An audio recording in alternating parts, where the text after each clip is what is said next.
원피스 와노쿠니 편이 끝나고 드디어 루피 일행과 만난 주얼리 보니 최악의 세대의 홍일점이고 나이는 24세로 추정하고 있다. 왜냐하면 열매 능력으로 연령 조작이 가능하기 때문이다. 이름의 유래는 18세기 초에 활약했던 여해저 겐본이다. 키는 174cm이고 출신지는 사우스 블루라고 한다. 정체불명의 초인기 악마의 열매의 능력자로 자신과 타인의 육체 연령을 마음대로 조작할 수 있다고 한다.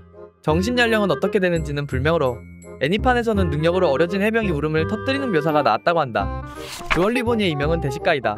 이명에 걸맞게 작중에서 남의 시선은 신경조차 쓰지 않고 마구잡이로 음식을 먹어대는 통에 같은 식당에서 식사를 하고 있던 카포네 베치에게 천박한 계집이라는 소리를 들었다고 한다.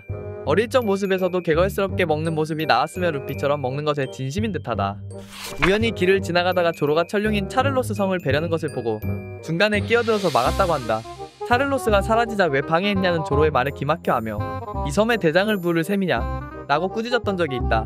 조로가 자신의 말을 대충 흘리고 차를로스의 총에 맞은 의사를 병원으로 데려가자 인명구조하는 해적은 들어본 적 없다 라며 어이없어했다. 그리고 루피가 차를로스를 구타하면서 보니의 노력은 수포로 돌아갔다. 결국 대장이 샤본디 제도에 오자 그 바보 녀석의 선장은 더 바보였던 건가? 신세계에서 만나면 가만두지 않겠어 라고 성냈다고 한다. 이후 마샬디 티치와 대면하는 장면으로 재등장하는데 검은 수염 해적단과 전투를 한 것으로 보이나 압도적인 전력 차이로 부하들은 모두 반죽음 상태로 제압당했으며 본인도 제압당했다. 이때 검은 수염에게 약해서 동료로는 필요 없다 라는 굴욕적인 말을 듣고 다른 부하들에게도 희롱을 당했지만 자신의 여자가 되라는 검은 수염을 웃기지 마셔 수염돼지가 라고 말하면서 냈다 발로 걷어차는 깡을 보여주었다. 검은 수염은 떼목이 산화한 울프 때문에 박살나서 본인을 거래해 군함 한 척을 받을 생각이었다. 불과 몇 주 전에 마린포드를 가라앉히겠다고 떠들어댄 검은 수염과 거래를 할 생각이 전혀 없었던 해군은 아카이누를 보냈다. 당연히 검은 수염 해적단은 황급히 도망가버리고 남겨진 본인은 해군에게 잡혔다. 여기서 떡밥이 나오는데 아카이누는 본인을 보고 네가 정부에서 도망쳤다고 들었을 때 오싹했지만 이제 모두 끝이다 라고 말했다고 한다. 이후 임펠다운으로 직행하나 싶었는데 어찌저찌 도망치는데 성공했다고 한다.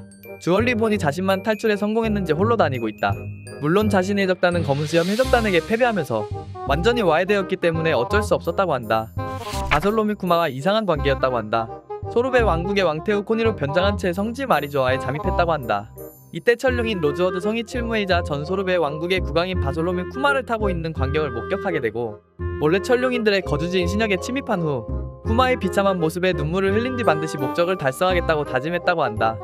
정상전쟁 당시 쿠마의 완전 병기화가 된 모습을 보고 눈물을 흘렸고 모든 것은 그 녀석 때문이라며 복수하러 가는 듯한 묘사가 나오는데 1060이라의 묘사로 보아 그 대상은 닥터 베가펑크로 보인다. 이후 1060화에서 드디어 재등장하였는데 어느 겨울섬에 괴상한 해류에 휘말려 있다가 밀짚모자 일당의 어린아이의 모습으로 구조되었다고 한다.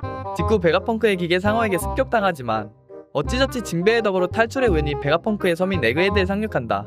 그리곤 물에 젖은 옷을 벗어 말리며 루피에게 나도 너랑 같은 최악의 세대이며 2년 전 샤본디 제도의 자신도 있었다며 밝힌다. 자신을 루피의 적이라고 소개하면서도 구해준 건 고맙다고 하지만 이내 아무 생각 없는 어린애 마냥 노닥거리기만 하는 루피와 첫파를 보면서 저런 녀석이 사왕인 거냐며 어이없어 한다. 또 루피의 새 현상숲에서의 하얗게 샌 머리 때문에 전 세계가 난리가 났다며 대체 어떻게 된 거냐고 궁금해하자 루피의 자유로워질 때 모습이다라는 황당한 대답을 듣고는 그러려니 넘어간다. 그 외에도 말로만 듣던 징배를 실제로 처음 보고 사뭇 신기해한다. 그 후 에그헤드 섬에 대해 설명하면서 본인은 베가펑크에게 볼 일이 있다고 한다. 대상의 나이를 조종한다는 파격적인 악마의 열매 능력을 보유하고 있기에 일단 발동만 가능하다면 제압력은 엄청나다. 대신 극장판의 묘사상으로는 손으로 만지는 게 발동 조건으로 보이기에 상대에게 접근 접촉이 자유로운 채술 능력에 기반한 개인의 전투력이 뒷받침이 되어야 하는 만큼 기본적인 전투력도 수준급일 것으로 보인다. 원작에선 아직 전투 장면이 나오지 않은 유일한 초신성이라서 향후 전투력에 대한 묘사가 나와야 자세히 밝혀지겠지만 1부에서도 엄연한 억대 현상범이었고 2부에 들어 최악의 세대 멤버들이 칠무에 비견되는 강자들로 성장한 걸 보면 본인도 상당한 강자일 가능성이 충분하다. 1부에서는 1억 4천만 베리, 2부에서는 3억 2천만 베리로 게코모리아와 바질 호킨스와 같은 액수이다. 원피스의 육체적 전성기가 지나간 늙은 강자들이 많다는 것을 생각하면 굉장히 무서운 능력이다. 만약 나이를 되돌리는 횟수나 능력 지속시간에 리미트가 없다면 이 능력의 소유자는 이론상 불로불사도 가능할 것이다. 하지만 다른 열매의 사례를 생각하면 어떤 방식이든 리미트가 걸려있을 가능성이 높다. 스탬피드에서 보면 손으로 직접 터치를 해야지 능력이 적용되는 것으로 보인다. 이상이다.